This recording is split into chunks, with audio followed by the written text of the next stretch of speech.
দেখেন বন্ধুরা, একটা মহিলা দেখেন মায়ের বয়স হবে তার। সে নিজেই কিন্তু কোমর নিচে পানিতে ধান কাটতেছে। হয়তো তার পরিবারে কোনো পুরুষ মানুষ নাই, আর যদিও থাকে হয়তো বাহিরে আছে, এই কারণে সে নিজেই কাটতেছে। কারণ ধান যেহেতু কোমর নিচে পানি চলে গেছে, এখন যতটুকু পারে সে ততটুকুই কিন্তু কাটার চেষ্টা করতেছে। তো আমি এই ভিডিওটা দেখার পর আসলে আমার সত্যি অনেকটাই কষ্ট লাগছে।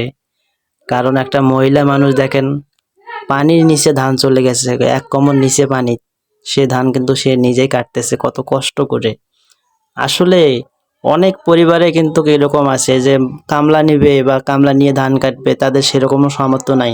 অল্প একটু, আপনারা জানেন, অল্প একটু জমি হলে কিন্তু অনেক কামলারা কিন্তু সেখানে যাইতে চায় না, ধান কাটতে চায় না। এটা গ্রামে যারা থাকে তারাই সব থেকে বেশি বুঝবে, তারা জানবে। দেখেন, উনি কিন্তু বাধ্য হয়ে নিজে ধানগুলো কাটতেছে। আর এটা অনেক বড় একটা কষ্টের বিষয়। আসলে এত কষ্ট করে যারা ফলন করছে, আসলে তারা যদি ঘরে না তুলতে পারে, এর চেয়ে কষ্ট আর কি হতে পারে। এখন একটা কামলা নিতে লাগলে সে কামলা নেয় 1,000 থেকে মনে করেন যে 1200 টাকা লাগে একটা কামলার দাম।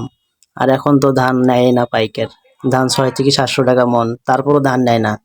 তো এই একটা পরিস্থিতি মানুষের পড়ে গেছে। অনেকেরই তো ধান নষ্ট হয়ে যাইতেছে, ঘরে তুলতে পারে নাই।